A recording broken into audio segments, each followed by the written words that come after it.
Minneapolis is reeling after a 37-year-old woman was killed in her vehicle during an enforcement operation, sparking outrage, protests, and a fierce confrontation between local officials and federal authorities. Video from Eyewitnesses shows paramedics rushing to save the woman, preparing stretchers, and frantically working as bystanders shout at ICE agents to leave the area. They just killed that lady right there in that car, y'all. Killed that lady in that car. Y'all know who car this is? Tell them to come check on their people.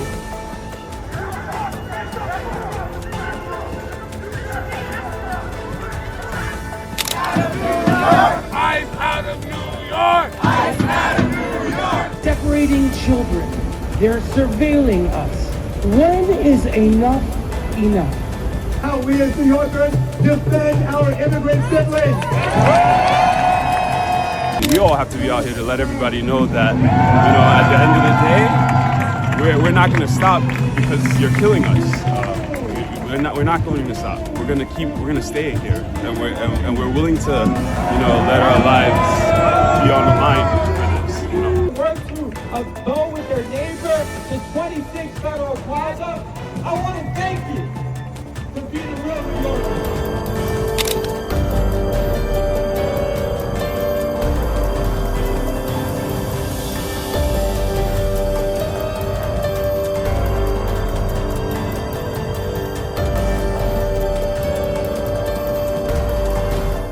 Mayor Jacob Frey has condemned the shooting, calling it reckless, and demanded that ICE leave the city immediately. He strongly rejects federal claims that the woman attempted to attack officers, calling the official narrative garbage. There's little I can say, again, that'll make this situation better, but I do have a message for our community, for our city, and I have a message for ICE. To ICE, get the fuck out of Minneapolis. We do not want you here. Your stated reason for being in this city is to create some kind of safety, and you are doing exactly the opposite. People are being hurt. Families are being ripped apart. Long-term Minneapolis residents that have contributed so greatly to our city, to our culture, to our economy are being terrorized, and now somebody is dead. That's on you. And it's also on you to leave. It's on you to make sure that further damage, further loss of life and injury is not done. We're going to be working towards justice as quickly as we possibly can right now. Justice is what we've all got to get.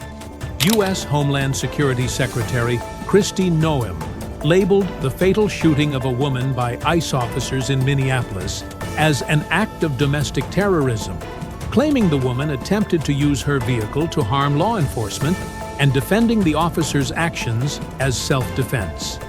I want to reiterate, first with all of you, the facts of what happened today. At 10:25 a.m. Central Time, Immigration and Customs Enforcement were carrying out lawful operations here in Minneapolis.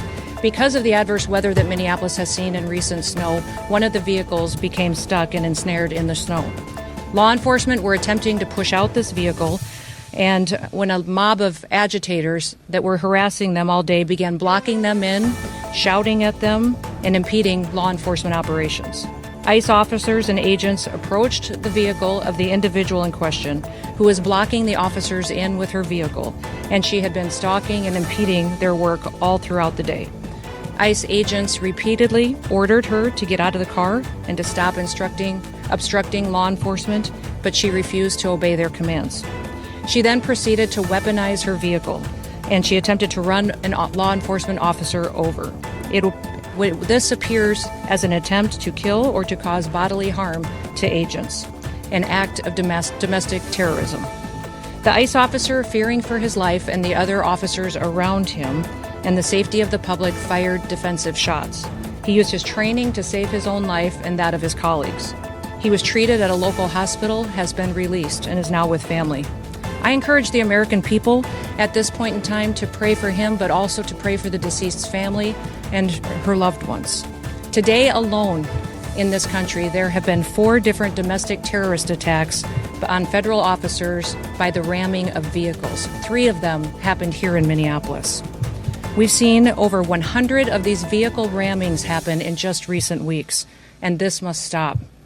ICE alone is facing a 1,300% increase in assaults against them and an 8,000% increase in death threats against all of them. In fact, the very same officer who was attacked today had previously been dragged by an anti-ICE rioter who had rammed him with a car and drug him back in June. He sustained injuries at that time as well. And let me remind you why we're all here in this city today and why we've been here.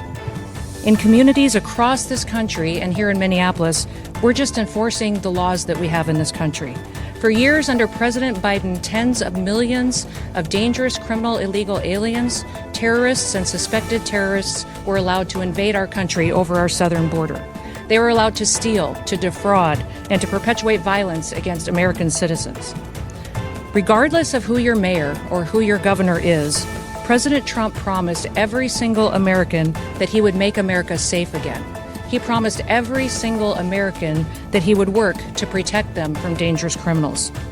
Since Governor Walz has been in charge of Minnesota, we have seen homicides go up by over 50%. That's also during Mayor Frye's tenure as well. Since President Trump took office, Governor Walz has released over 470 violent criminals back onto the streets here in Minneapolis. He has another 680 of them still within his jurisdiction that he could give to us today to face the consequences for their crimes. Because Governor Walz and Mayor Frye refuse to protect Minnesotans and instead they protect these criminals, that's why we're here. And we didn't just show up yesterday, we've always been here. But we're surging operations because of the dangerous situation we see in this country and because we're no longer going to allow illegal criminals to damage and harm, to kill, to sexually abuse, to proliferate drugs, and to steal American taxpayers' dollars. This state has faced unprecedented immigration fraud. It's seen unprecedented benefit fraud. Individuals were allowed to come into this country and set up fake companies and fake nonprofits and divert billions of dollars away from American citizens and those vulnerable citizens who truly needed the services from those programs. This city has burned before, and your mayor and your governor let it happen. President Trump is not going to let that happen. He and our federal law enforcement officers are here to bring peace and to bring public safety and to ensure that criminal activity is stopped and that people who perpetuate it will face consequences. Since we have been here in recent weeks, we have arrested over 1,500 criminals off of the streets. Our law enforcement has arrested murderers, known and suspected terrorists, child pedophiles, and other brutal criminals that were protected here in this city. We should all work together to protect our citizens. We should all protect the men and the women and the families who live here in Minneapolis,